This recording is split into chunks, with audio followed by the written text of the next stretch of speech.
Welcome to The Finest Hour, a podcast where we celebrate the moments that define success. Life is full of ups and downs, but it's those tough moments that we often discover our greatest strengths. I'm Ilona Pitt, your Finest Hour host, and my guest today is Poppy Durnall. Hello, thanks for having me. And Poppy is a director at the Powder Coaters Yep. Limited and a HR manager Yes. at Wrekin Sheet Metal. Yes. And you have been so for 3 years, yeah. So, Poppy, today we're going to talk about your journey from becoming a fully qualified lawyer to working in manufacturing, the management team of the manufacturing company. So that's quite a transition. Quite a talking point, yeah. Yes, do you agree? Oh, yeah, absolutely, yeah. And also, we'll talk about this pretty tough time when you've achieved something amazing. I mean, you've opened a new company during a global pandemic from across the world. Yeah. And it's a manufacturing company as well. Yeah. Not an easy thing to do. No, it was faced with challenges, but we just knew the task and we just got on with it. So we didn't have time to stop and think about that too much. Global pandemic? What global pandemic? I mean, the Powder Coaters, it's been built alongside Wrekin Sheet Metal, so has been a complementary business to Wrekin Sheet Metal. So we pride ourselves in being the sister business, and there was a real need for Wrekin to have that support. We decided to do it as a separate entity to attract other sheet metal companies that had powder coating needs, which so far has worked really well. So. But let's go back to how it's all started. Okay. So that was 2020, right? Correct, yeah. So it was in the making you was thinking about Yeah, there's always been an idea, but you just stepped in and did it, right? Yeah, so Claire and Simon, the owners and directors of Wrekin Sheet Metal, had for many years spoken about launching a powder coating plant. For obvious reasons, hefty subcontracting fees every month, and decided to bring it in-house. But they really just needed that person to push it and just to do it. So I was presented this opportunity at a rather unusual part of my life, obviously being on the other side of the world, down under, and I just absolutely rolled with it and did it. So because of connections with Simon and Claire, there was already that trust. Although they did make me work for it, of course. So we started planning to make the business obviously on completely different time zones. Yeah. But take me back to that moment, because when exactly did you start it? Like, was it? I think you was on the other side of the world because you couldn't come back here. Let's get that straight. Yeah, so I was not stuck because you wanted to. I was stuck. Yeah, so I went over there to work for a finance company, and decided that after a few events I wanted to come back. Yeah. But also it was hard to come back. Several thousands of pounds wasted on flights, being stuck outside the embassy, trying to just get on a flight out of Australia, and the pandemic to back to Britain was really hard. And I didn't want it to jeopardise, obviously, this business venture we decided to go on. So it was tricky to work on different time zones, but we made it work, and it actually gave us quite a lot of clarity thinking, so without being on top of each other. So also I didn't have anything else to do because it was absolute lockdown in Australia. Yeah, and I mean properly, lockdown. So basically today the Powder Coaters turns over about £600,000. Yeah. So that's from zero in 2020 to 600,000. Yes. And you employ 10 people now. We do, yes. In those 3 years. Yeah. But it took basically. You may find it that I just did it, but I think it took courage and perseverance to make it happen, because you was presented with this opportunity. You didn't have to go along with it, and you did. Yeah, it was challenging. Now I look back. Yeah. But Claire and I were actually speaking about this recently when we were in it, because we knew how fundamental it was to Wrekin's progression, and also such an opportunity for me personally. There was never really that moment to kind of stop and think, oh my gosh, we're spending thousands of pounds and we don't know whether it's going to work. That just wasn't an option. It didn't enter our brains. It was just, steaming ahead. And we just have to use this. It had to work. There was no alternative. What was the alternative? There wasn't. Well, there wasn't, because with Recon, the contracts that they'd managed to secure during the pandemic, they needed that business partner, that other partners, you know, companies were shutting down or furloughed and they weren't working. You know, it was fundamental to the success. But obviously, not only has it been fundamental to survival, it's obviously tripled us all together. So how did it feel to actually leave your lawyer credentials? I think you left it all behind now. Yeah, so completely left it all behind. It was very much, I think, a lot of people who've come from an education background can probably relate to this, that if you get half decent grades, you follow that track into education. So you go and do your A-levels, you go and do uni, then you go and do your masters. And I just think I just did that because I didn't know any different. That was the path that I was kind of pushed to take. So I think it was really refreshing for me to be able to. I was not going to get that opportunity to work for myself in the legal world. It just doesn't work like that. So to have this opportunity, and I think the skills that I've brought from that kind of commercial sector have really benefited both companies, the group. But it's been a lot of uncertainty at that time. So how did you stay on top, basically on top of it all, and progressed it all? How was your mindset at the time? Well, we had a deadline, really. The September of that year, it needed to be up and running. So we just carried on with it. And the main difficulty, I didn't really even notice the pandemic, and that's not me being insensitive anyway, but we were just so busy.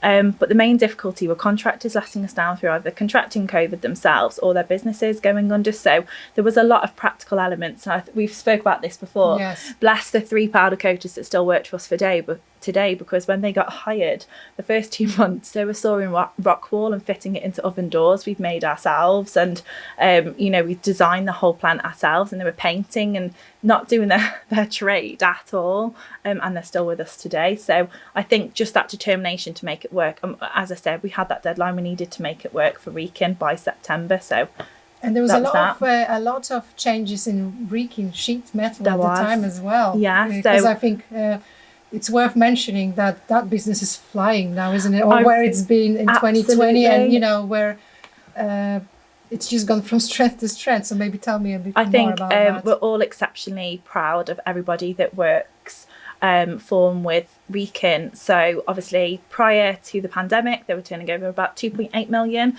and now they're on 6. They invested, Claire and Simon, credit go to them as directors, and the new directors that they brought on board.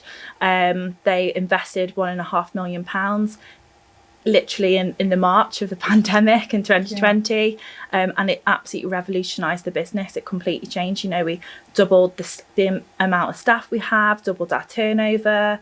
Not only did we do that, Claire and Simon worked together to put visions and values for the company. We set up the HR department, which might be me, but things that we just didn't have before. We went from very traditional manufacturing to, a very commercial, professional business. We now absolutely push our brand. Everything is just... I can see, your new logo, the branding, it's so sleek. It's great. And it's been a lot to do, really. So, good job. We had the pandemic. We had time to think. Not a good job.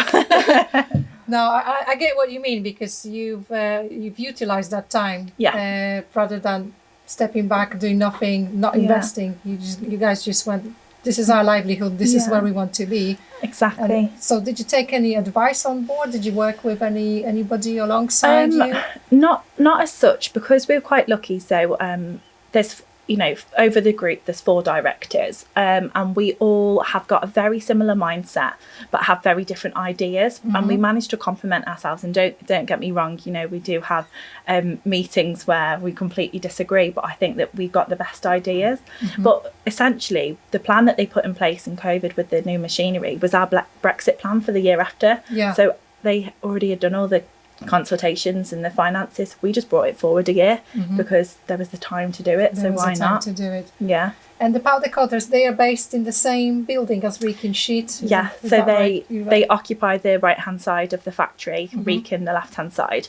But that was another thing that we did, which doesn't seem that complicated, but it really was at the time, that we actually changed the whole configuration of the shop floor. So it comes out from the office and then goes to each process nicely until it goes out the door, which seems so silly, but that was the first, or so menial, but that was the first thing that kind of started thinking about efficiencies even more. And that was a really good credit to one of our other directors, John. So yes, I've seen the virtual tour of Reek and Sheet, and it's just spotless. It's beautiful. I can't believe it. We watched an old video the other day actually, where Claire's kind of presenting the business. It was a good few years ago. And you know, some people have got high vis on, some people haven't. There are pallets unlabeled, you know, and because it was a very different, it's perfect walkways, and it's just, you know, things like that. But it's a completely different outfit now, because we want to pride ourselves in being more professional. Of course. But then again, Claire's hired a lot of professional people under her wing. Simon's, you know, changed his team. So we've, as I said, we've all got the same mindset, but just in our different departments. Did you grow up around this business? Yeah. So for full exposure, I think we've mentioned that Claire's obviously my mother and Simon's family to me. You know, 14 years old, want to go out. Absolutely not. We've got an order going out on Monday. No one to wrap pallets. Come on in.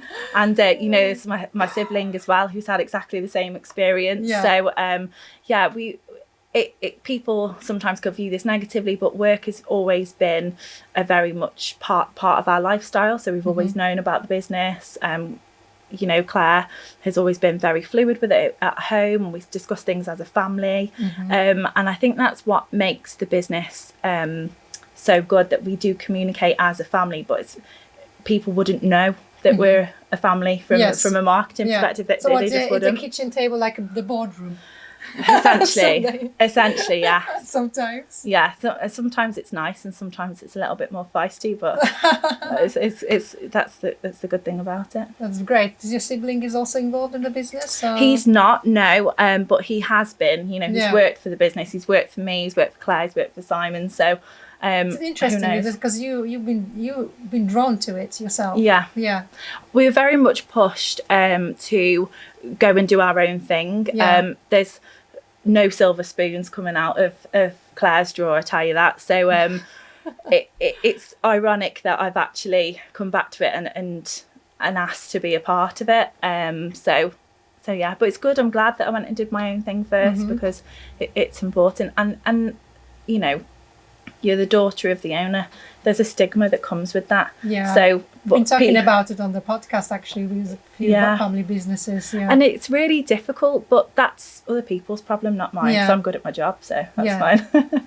Absolutely, and you have definitely proved it, you know, with your determination to make it happen regardless of the obstacles. I think, you know, it's pretty amazing. Thank you very much. Thank you. And so it seems obvious to you, but what are the qualities, or what advice would you give to somebody who is starting something new, like a new venture, maybe in a challenging times, or maybe... I think the easy answer to that is obvious to people, to trust in your vision and to trust in your idea.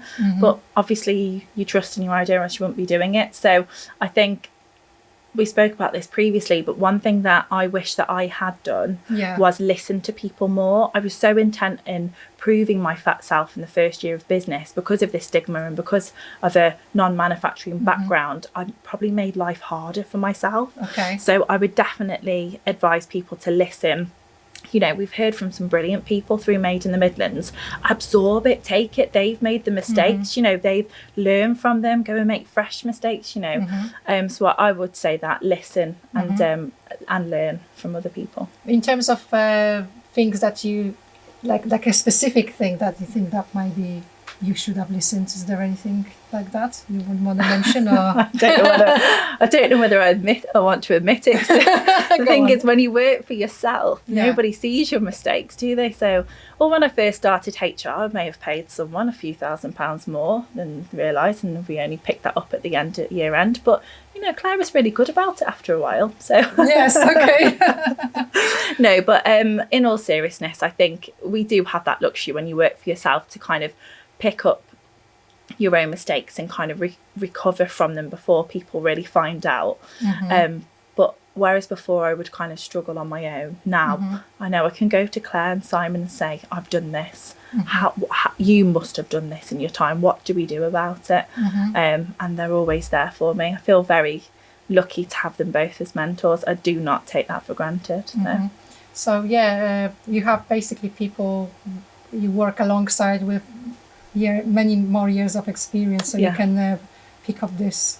There's no shame, I think, in doing that. And, you know, when it's our time, when we get a bit more experience, we can pass that on as well. So, and in terms of the inspiration, where you draw your inspiration from, is there any particular person or organization that you think, you know, that inspire you to do what you do? Yeah, I mean, Claire will be blushing, you know, if she's watching this, but the tenacity that comes from the directors of Wrekin is to be admired. I think that they don't really, I don't know how to care about how they're doing. They just do it. They get it with an idea, they just roll with it. And I think that's integral, that Claire's kind of pumped into the business and pumped into me as a person. So I'd say I do take the most inspiration from her, from a personal perspective, from a business perspective, from a mentor. Definitely. I mean, to just, you know, speak about Wrekin a little bit more, it's 20 years old, so I don't want to reveal Claire's age, but she was much younger than me when she started this business, and look what she's achieved. She's done. Yes. And sometimes in unorthodox methods, and it's fantastic. So Claire's amazing. Great mentor. Business partner. Absolutely. And first of all, mother. First of all, that's funny you say that. Maybe second of all, but and the boss. Talk about work, and then how are you? That's fantastic. And maybe just one last question, just off the cuff. How do you find it being a female in the manufacturing at the moment? I think I'm very blessed that I've come in at this time, because I've not experienced any difficulties that other females who've been in the industry longer have. So I'm very lucky, and you know, the people that I speak to, for you. Well, they really, really did. So it's our responsibility now as females to keep that going. I do try not to put too much importance on my gender and think of us all as people. I'm all for International Women's Day, but I think it's important to thank all the men that hold the women up, and the women that hold the men up. You know, we're all in it together. So I am quite lucky, but how lucky that I can say that. So that's how I feel about that, really. And we would actively, you know, we seek to recruit more women, but we need to start with education first, and push it into the schools to give females more options. I think every company has got a responsibility as well to probably go out there into marketplace and just talk about, I don't know, do you guys have any initiatives at the moment? Any what, sorry? Initiatives for so our initiatives, we're currently upskilling at the staff that we have. It's part of our retention policy, which we've gone to the 4-day working week, so that's already been brilliant. People love a 3-day weekend. So the initiatives we have at the moment are people who have very much worked their way up in the business. We're trying to upskill them. So apprenticeships, you think of apprenticeships, you think of rightly or wrongly young, don't you? So but there are people in our business who've been working with us for years who don't have on paper you know, what they deserve to have, and also to give them new ideas, fresh ideas. So we've got a couple of apprenticeships going through for people who are actually in their 30s and worked in manufacturing for over 10 years, because why not? So so that's the initiative at the moment. Fantastic. You're very knowledgeable about this, obviously, as a HR manager. So you've got some great things going on. Thank you. I would like to thank you to be on the podcast today. Thank you for having talking to me, and sharing your journey from fully qualified lawyer to the director of a manufacturing company. Thank you. I'm sure there is lots and lots more to come from you and from Wrekin Sheet, and I congratulate you on this amazing growth you guys experienced, you know, because it's been a tough time. So to keep the mindset of growth and success, and then you can reflect on it as an achievement, it's very, very good. Thank you. Yeah, and an inspiration to us all. And I hope it's been an inspiration for you watching today's episode of The Finest Hour. So, to our listeners, I hope the story that Poppy shared encouraged you to keep pushing towards your own professional goals, no matter how daunting the road may seem. Remember, this could be your finest hour. So thank you for tuning into today's episode, and I see you again very soon. Don't forget to subscribe, like, and share. Thank you.